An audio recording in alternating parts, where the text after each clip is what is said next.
특히 특혜 채용된 자녀들도 여전히 근무 중입니다. 세자로 불렸던 그분 등등등이요. 김세현 전 사무총장의 아들, 박찬진 전 사무총장의 딸, 송봉수 전 사무차장의 딸. 2023년에 의혹 제기 당시에 대기 발령됐지만 총선 전에 바로 복귀가 됐다는 거예요.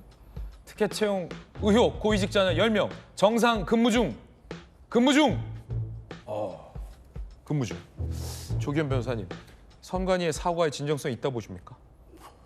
저는 저런 정도의 행태라면 진정성 있다고 받아들이기 어렵죠.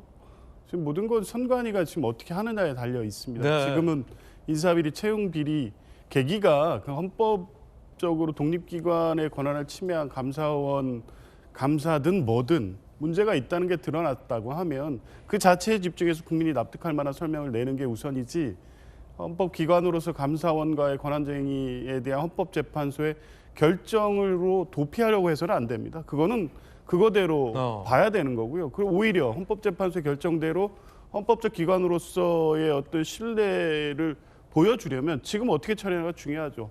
문제가 된 부분에 대해서 전면적인 수사 의뢰하고 내부적으로 강력하게 징계 절차를 진행해야죠. 지금 일반적으로 공무원 조직에서 인사비리, 채용비리는 예외 없이 중징계 사유입니다. 그러니까 적당히 시간이 지나면 무마돼서 복귀시키거나 이럴 수 있는 사안들이 아닐 겁니다. 물론 채용 비리까지 볼 수 있는 사안인지 아니면 이제 드러난 정도의 비판, 도덕적 비판 수준인지에 대한 수사와 이런 게 필요하겠죠.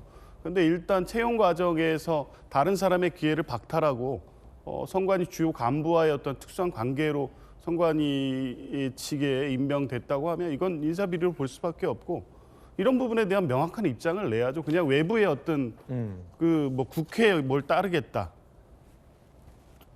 지금 그것도 신뢰할 수 없는 게, 국회에 와서는 당시에 인사 관련돼서는 당사자들이 동의하지 않는다는 이유로 자료 제출을 거부했습니다. 그러니까 그러면 선관위는 누가 통제하느냐는 비판을 면할 수가 없는 상황을 스스로 자초한 겁니다. 일단 국회든 외부 특별위원회 구성이든 법을 통한 어떤 이 선관위에 대한 통제든 그것은 밖에서 알아서 할 거고, 지금 선관위가 책임 있게 보여야 할 모습은 수사 대상은 수사 대상대로 최대한 투명하게 확인하고 법적 책임을 면하지 못하게 수사 의뢰를 하고, 내부적으로는 뭐 이 문제가 불거졌을 때 2024년부터 만들어 놓은 내부 감사위원회 규칙이 있습니다. 근데 그 규칙도 보니까 선관위 내부 통제적 장치에 불과해서 한계가 분명해 보입니다. 어쨌든 거기엔 뭐 외부 의원도 참여하고 하는 식으로 해놨으니 있는 절차를 통해서라도 이 문제에 대해서 선관위가 적극적으로 확인하고 실체를 규명하고 책임을 묻겠다,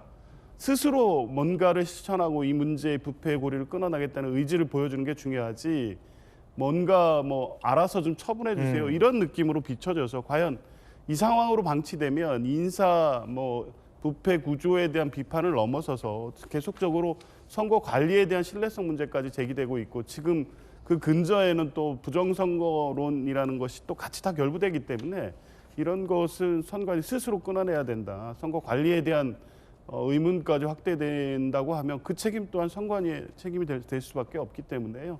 지금 단계에서 이제 저 정도의 해명과 이후 조치로는 국민들이 신뢰하기 어렵다. 더 적극적인 조치가 필요하다 말씀드립니다.